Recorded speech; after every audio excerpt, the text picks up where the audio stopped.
Assalamualaikum warahmatullahi wabarakatuh. Hello, my students.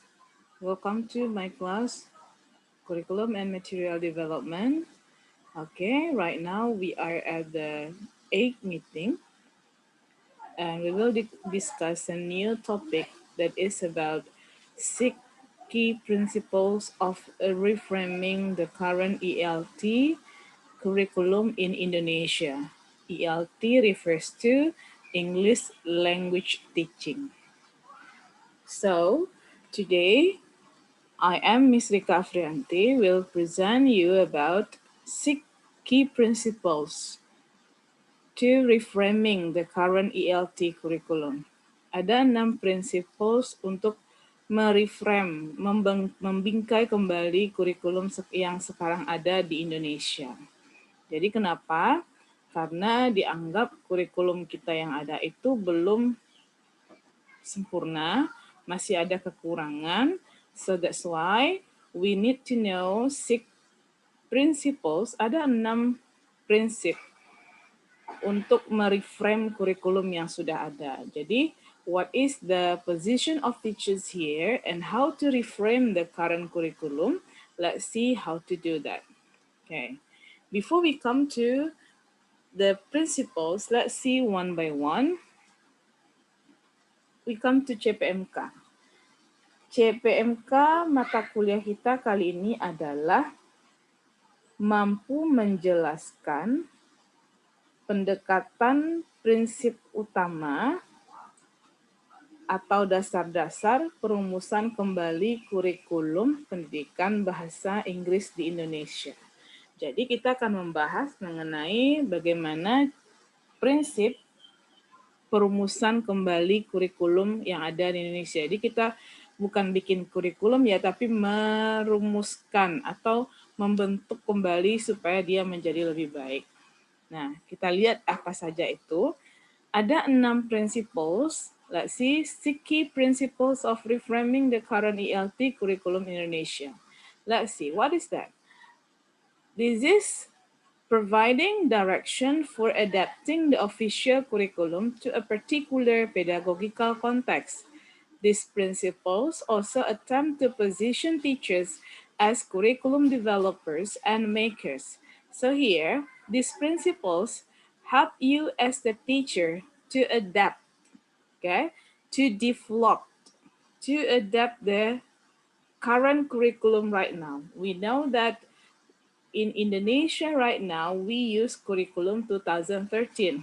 So through these principles, you can adapt, you can develop the curriculum into the curriculum that really needed, that really applicable for your students in the classroom.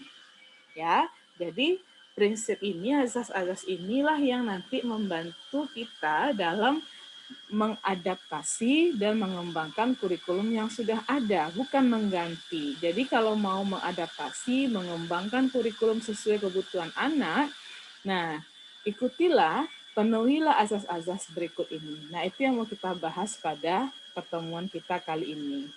Ya, okay, let's see the first principle. The first one is revisiting roles of teachers from a curriculum development perspective.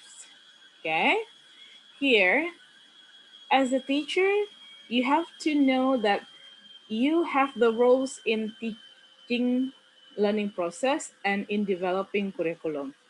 Actually, there are 3 approaches of teachers' role in developing curriculum in the classroom.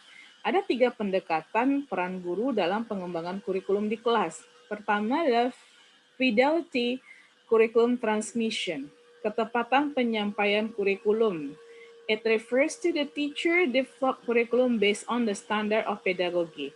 So the roles of the teacher here, you are as curriculum developers like, the standard one.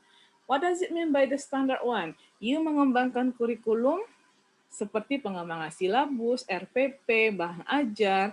Intinya peran Anda sebagai guru yang sesuai aturannya. Nah, itu yang dimaksud dengan fidelity curriculum transmission.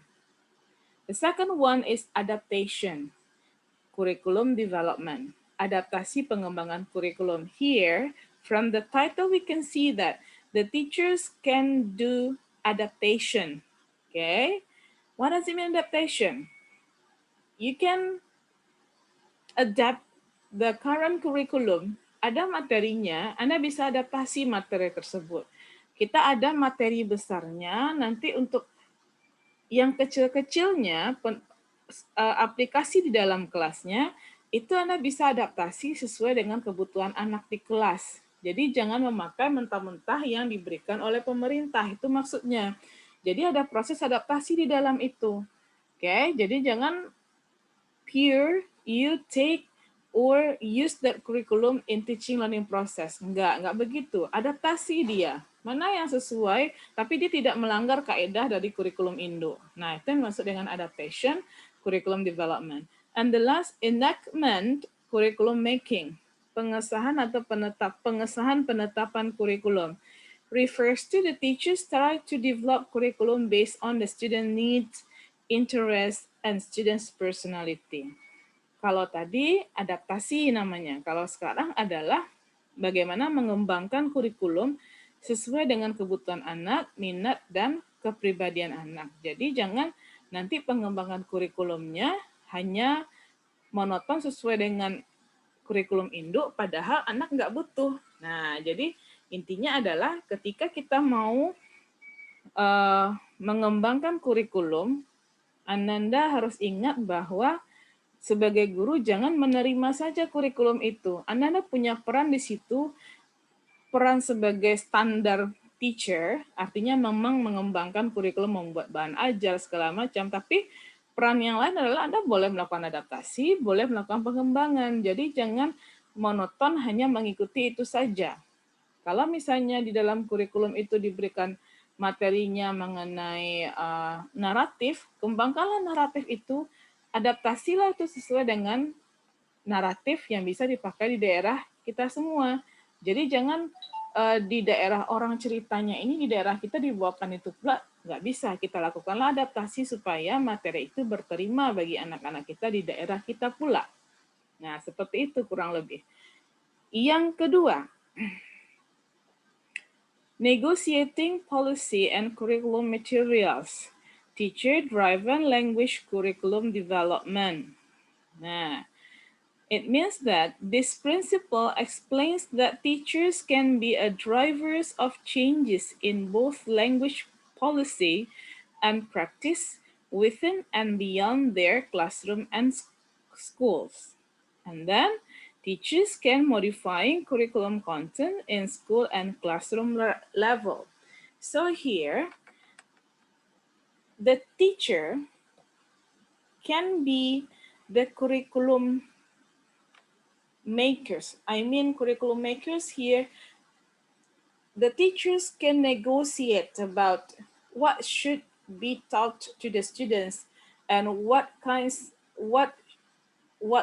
of materials that really needed, that really important for the student. Mana materi yang akan berjalan dengan baik, mana yang betul-betul dibutuhkan anak, mana yang cocok dengan anak, itu bisa mereka menentukan sendiri dengan classroom konteksnya. Jadi bukan dia merubah secara totally kurikulum, bukan, tapi kurikulum di dalam wilayah dia, skopnya di sekolah dan kelasnya, dia boleh melakukan negotiating policy, melakukan negosiasi kebijakan. Nah, itu maksudnya. Jadi, dia bisa mengendalikan materi apa yang akan dia berikan sesuai arahan dari kurikulum induk, supaya nanti materi tersebut cocok dengan kebutuhan anak mereka di sekolah dan kelasnya masing-masing. Yang berikutnya adalah positioning English language pedagogy. Oke. Selanjutnya adalah positioning and framing English language pedagogy. Here, teacher must be able to position and frame their own pedagogical practice based on local or situated context to meet the student need and social environment. Okay? What does it mean? Okay. Positioning and framing English language pedagogy. So the teacher can frame, can make their own position, and can frame their language pedagogy based on what their students need. Okay. Jadi di sini misalnya gini, aturan pada K13 itu kita sudah tahu bahwa ngajar itu ada 5 langkah. Okay, dalam K13. Ada observing, questioning, experimenting, and then associating and communicating. That's all the steps of teaching step in curriculum 2013. So the teacher can reframe. Dia bisa membentuk kembali. Artinya apa? 5 langkah ini nggak mutlak dia ikuti semuanya jika memang ada kendala di lapangan. Jadi dia bisa memposisikan dirinya. Kadang-kadang gini, contohnya observing itu kan anak mengamati terlebih dahulu. Nah, dia mengamati apa yang mau dipelajari. Anak kan 5 langkah mengamati, kemudian bertanya, uji coba, menghubungkan, dan menyampaikan hasil pengamatan. Itu langkah dari K13. Seandainya nanti dari 5 langkah ini ada yang tidak terimplementasi dengan baik, that's okay, karena memang mungkin anaknya belum bisa. Misalnya pada tahap observing dan questioning. Biasanya anak-anak itu kalau mereka tidak begitu kreatif, dia jarang bertanya dulu. Oke, nah boleh kita ganti apakah kita yang bertanya terlebih dahulu atau kita memberikan contoh lebih banyak terlebih dahulu. Nah, itu tergantung bagaimana situasi di lapangan atau bagaimana kondisi pembelajaran guru dan siswa di dalam kelasnya. Jadi itu maksudnya positioning and framing English language pedagogy. Artinya guru bisa memposisikan dan membentuk pengajaran bahasa Inggrisnya sendiri. Jadi tidak kaku mengikuti aturan pembelajaran yang ada pada K13. Itu diikuti juga, tapi ada penyesuaian. Itu maksudnya. Jadi jangan nanti terkesannya pengajarannya menjadi kaku dan tidak disenangi oleh siswa. Berikutnya, integrating assessment and pedagogy, a dynamic approach. Nah, di sini dikatakan bahwa integrating assessment and pedagogy, this principle explains that between assessment and pedagogy teaching cannot be separated. They must be integrated because assessment is not only about score, but how to make a student grow up in social interaction during the teaching learning process. It means that between assessment and pedagogy cannot be separated. Jadi jangan dikatakan, oh kita melakukan penilaian saja di luar pengajaran, tidak. Antara penilaian dan pengajaran itu tidak bisa terpisah. Jadi proses penilaian akan berlangsung bisa di dalam pembelajaran, selama pembelajaran, ataupun di akhir pembelajaran. Jadi dia dynamic, because assessment is not only score oriented. Kalau score oriented memang dia hanya dilakukan pada jam-jam tertentu di akhir pembelajaran. Nah, tapi kalau dia sebuah proses yang dinamis, dia berkolaborasi antara pengajaran dan penilaian. Karena di dalam pengajaran itu ada nanti kegiatan pembelajaran yang melibatkan lingkungan sosial dan itu harus diamati juga dan dinilai juga. Jadi makanya dia di dynamic approach di mana antara penilaian dan pengajaran itu saling berkolaborasi dan terjadi dalam proses pembelajaran di dalam satu waktu. Nah, jadi jangan nanti dianggap yang penilaian tuh ini loh skopnya terpisah, tidak. Yang pengajaran di sininya enggak, dia bersatu. Jadi kita boleh melakukan penilaian pada waktu pembelajaran, selama pembelajaran karena di dalamnya ada interaksi sosial, itu tergantung kebutuhan. Nanti Anda bisa mengamati anak dalam pembelajaran, nanti bisa memberikan memang ujian tertulis, yang intinya keduanya berkolaborasi, tidak terpisah-pisah. Oke.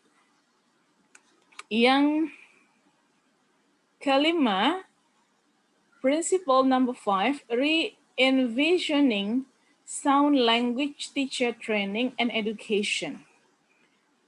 It means that this principle emphasizes on the language teacher training and education to be the control of curriculum development and help the young teacher to understand the implementation of curriculum well. Okay. What does it mean here? In this principle refers to the teachers in their community. I mean, English language teacher community.